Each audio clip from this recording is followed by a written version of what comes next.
ចាសួស្តីពុកម៉ែបងប្អូនទាំងអស់គ្នាថ្ងៃនេះដែរនេះខ្ញុំសូមបង្ហាញពីប្រភេទរទេះ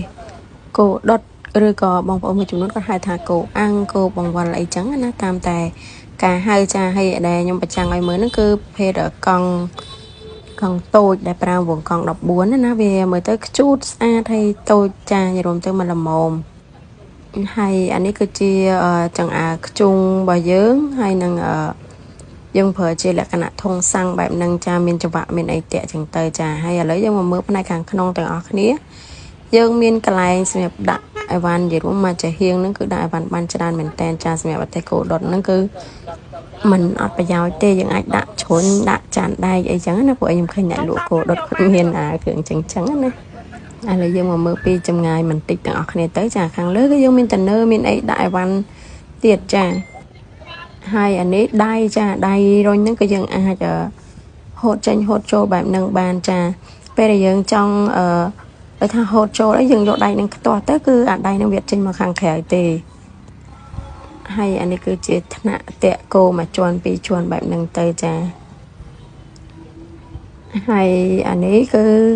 ចង្អើខ្ជុងដែលខ្ញុំប្រាប់មិញហ្នឹងឥឡូវយើងថតពីខាងនេះទៅម្ដងខ្ញុំចង់ឲ្យអ្នកទាំងអស់គ្នាមើលបានសពគ្រប់ជ្រុងជ្រោយអញ្ចឹងណាហើយឥឡូវនេះយើងមកមើលផ្នែកខាងក្រោយនេះម្ដងចានេះគឺកន្លែងកាយតម្លាក់ភ័យយើងមានទ្វារមួយយើងអាចកាយតម្លាក់ភ័យបាននៅតាមហ្នឹងណា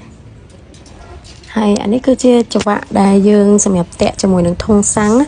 បើសិនថាអ្នកទាំងអស់គ្នាពេលដែលយកទៅប្រើទៅវាថាក្តៅខ្លាំងអីគឺយើងអាចតម្លាក់ធុងសាំងនេះចូលទៅក្រោមបន្តិចទៅកុំឲ្យវាក្តៅខ្លាំងវាអាចឆេះឬក៏ខ្លោចសាច់របស់យើងអីចឹងទៅហើយតែនេះគឺយើងបានរៀបចំហើយរួចរាល់ហើយឥឡូវគឺ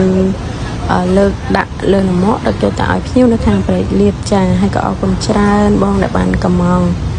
ជូនពរលោកដាច់ចាច្រើនបងហើយ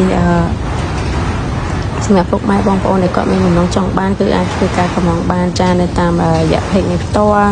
ឬក៏តាមរយៈលេខទូរស័ព្ទដៃរបស់ខ្ញុំ5ខ្សែនៅក្នុងវីដេអូដែលខ្ញុំតែងតែដាក់រាល់ដងចាហើយក៏មានតែពាក្យថាអរគុណមិនថាតិជននៅតាមបណ្ដាខេត្តក៏ដូចជានៅភ្នំពេញផ្ទាល់ចាហើយឥឡូវនេះដែរវីដេអូនេះយើងក៏មានតែប៉ុណ្្នឹងទេចាហើយក៏អរគុណច្រើនសម្រាប់ការទស្សនាវីដេអូមួយនេះយើងនឹងជួបគ្នានៅវីដេអូក្រោយៗទៀតចាបាយបាយ